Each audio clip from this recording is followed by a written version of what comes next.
Consumer awakening mission में आपका स्वागत है। आज हम चर्चा करेंगे होम बायर्स बिल्डर्स के अगेंस्ट किन किन बातों की शिकायत कर सकते हैं कंज्यूमर कमीशंस में और उनके क्या अधिकार हैं।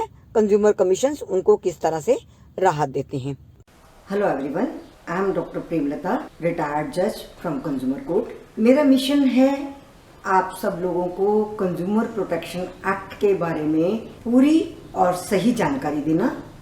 कंज्यूमर कोर्ट्स कैसे काम करते हैं, किस किस तरह के केसेस कंज्यूमर कोर्ट सुन सकता है, आपको कंज्यूमर कोर्ट से क्या राहत मिल सकती है और खरीदारी करते समय आपको किन किन बातों का ध्यान रखना चाहिए। हमारे इस वीडियो में दी गई जानकारी के अलावा भी आपको कोई जानकारी चाहिए तो आप YouTube के कमेंट बॉक्स में अपने कमेंट्स और अपने प्रश्न लिख सकते हैं।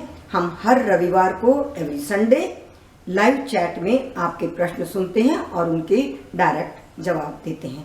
हमारे इस चैनल को सब्सक्राइब कर लीजिए, आइकॉन बटन को प्रेस अवश्य करिए ताकि हमारे फ्यूचर अपलोड्स आपको ऑटोमेटिकली मिलते रहें और हम आपसे जुड़े रहें।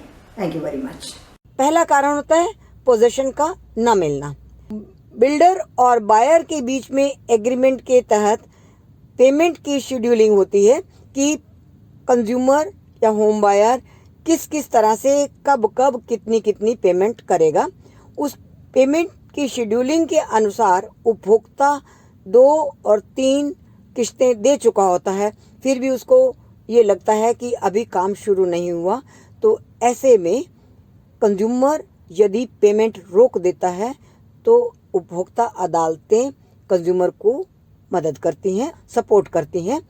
क्योंकि यदि बिल्डर प्रोजेक्ट शुरू ही नहीं करता और आप काफ़ी पैसा दे चुके होते हैं तो ऐसी स्थिति में आप पेमेंट को रोक सकते हैं और फिर कंज्यूमर कोर्ट में जा सकते हैं for not delivering the position in time. उसमें एग्रीमेंट में क्लॉज होती है कि कितने टाइम में आपका मकान बनेगा। ऐसी स्थिति में आपको ये अधिकार होता है कि आप अपना पैसा वापस लेने के लिए भी कोर्ट का दरवाज़ा खटखटा सकते हैं और कोर्ट भी आपको आपके पैसे के ऊपर इंटरेस्ट समेत वापस देने के आदेश दे सकता है यदि आप मकान नहीं लेना चाहते और आपको ये अंदेशा है कि अब मकान बनने में बहुत देर हो रही है या बन ही नहीं रहा। दूसरा कारण होता है लेट पोजीशन। पोजीशन मिलने की तारीख निकल चुकी है, 3 साल 2 साल 4 साल जितना भी समय दिया था आपको पोजीशन नहीं मिला। इसके लिए भी आप उपभोक्ता कमीशन के सामने एप्लीकेशन डाल सकते हैं कि आपको पोजीशन नहीं मिला, इसलिए डिलेड पोजीशन की एवज में उपभोक्ता अदालतें आपको कंपनसेशन देने के आदेश दे सकती हैं और साथ में लिटिगेशन चार्जेस और बाकी जो भी कोर्ट ठीक समझता है आपको उसके ऑर्डर मिल सकते हैं। अगला इशू होता है कभी कभी आपको पोजीशन मिल गया होता है किंतु वो ड्वेलिंग आपकी डिफेक्टिव निकलती है। बहुत सारे ऐसे डिफेक्ट्स होते हैं जिनको यदि अब आप ठीक करवाएं तो आपका बहुत सारा पैसा खर्च होगा। उसके लिए भी आप उपभोक्ता अदालतों में जा सकते हैं। उपभोक्ता अदालतें सारी परिस्थिति को देखते हुए और सारी जांच पड़ताल करने के बाद उस डिफेक्टिव ड्वेलिंग को ठीक करने के लिए जितना पैसा लगता होगा उसके भी आदेश उपभोक्ता अदालतें दे सकती हैं।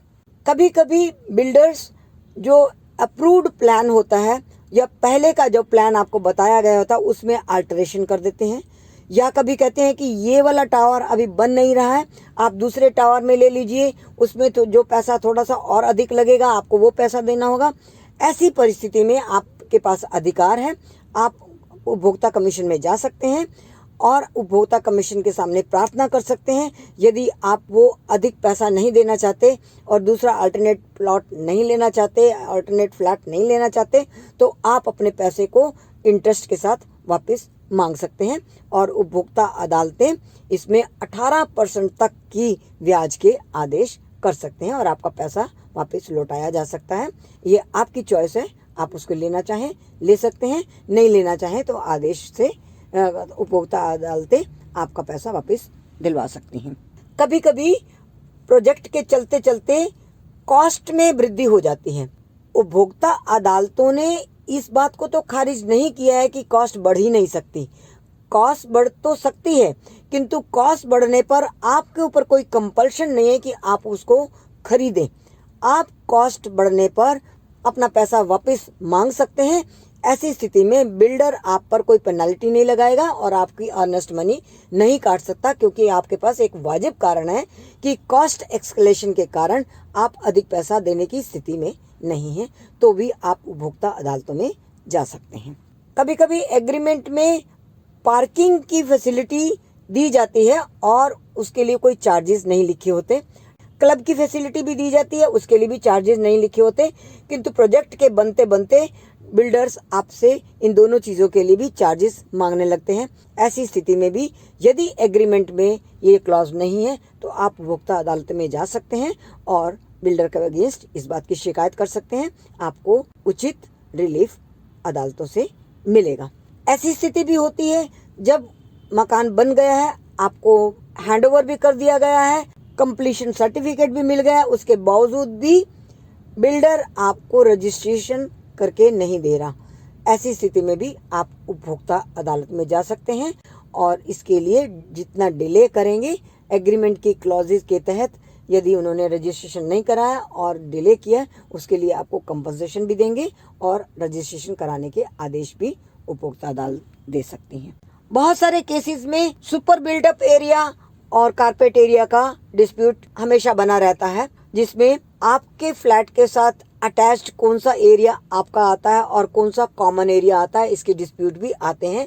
यदि आपको लगता है कि इसमें बिल्डर अपनी मनमानी कर रहा है तो इसके लिए भी, इस इशू पर भी आप कंज्यूमर प्रोटेक्शन एक्ट के अंडर एस्टैब्लिश्ड इन उपभोक्ता अदालतों में जा सकते हैं। तो फ्रेंड्स, आज हमने चर्चा की बिल्डर के अगेंस्ट होम बायर के क्या अधिकार हैं। इसमें सबसे महत्वपूर्ण बात जो आपको याद रखनी है कि जो एग्रीमेंट है और जिस एग्रीमेंट पे दोनों पार्टीज ने साइन किया है, उससे अलग कोई भी पार्टी एक्ट करती है, उसके लिए आप कंज्यूमर प्रोटेक्शन एक्ट के अंडर एस्टैब्लिश्ड इन उपभोक्ता अदालतों में जा सकते हैं और आपकी सारी प्रार्थनाओं पर ध्यान से जांच पड़ताल होगी और आपको रिलीफ मिलेगा विद कॉस्ट ऑफ लिटिगेशन और actual loss etcetera. Thank you very much. बने रहिए हमारे साथ। हमारे चैनल को सब्सक्राइब कर लीजिए।